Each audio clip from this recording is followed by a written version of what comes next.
दादू के इलाके फिल्जी स्टेशन में दो ग्रुपों के दरमियान लड़ाई में फ्रीकैन ने एक दूसरे के खिलाफ असलहा और डंडे उठा लिए।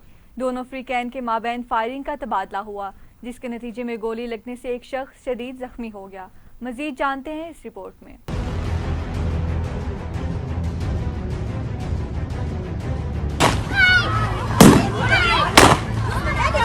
दादू के इलाके फल्जी स्टेशन में दो ग्रुपों के दरमियान तसादम के नतीजे में एक शख्स जख्मी होकर अस्पताल पहुंच गया। ज़राए के मुताबिक फल्जी स्टेशन में दो ग्रुपों ने मामूली तलखरामी पर असला, डंडे और सोटे उठा लिए। खूब लड़ाई के बाद मुखालिफ ग्रुप ने दूसरे ग्रुप के एक शख्स को जख्मी कर दिया। जख्मी होने वाले शख्स आफ्ताब पनहोर को अस्पताल मुंतकिल किया गया। इधर जख्मी नौजवान के वालिद फारूक पनहोर का कहना था कि मामूली बात पर सरवर पनहोर ने फायरिंग करके बेटे को जख्मी कर दिया, जबकि दूसरे फरीक सरवर पनहोर का कहना था कि फारूक पनहोर फरीक के अफराद ने घरों पर हमला किया तो दिफा के नतीजे में जवाबी कार्रवाई की। ताहम दोनों फरीकैन के माबैन मामूली बात पर तसादम हुआ।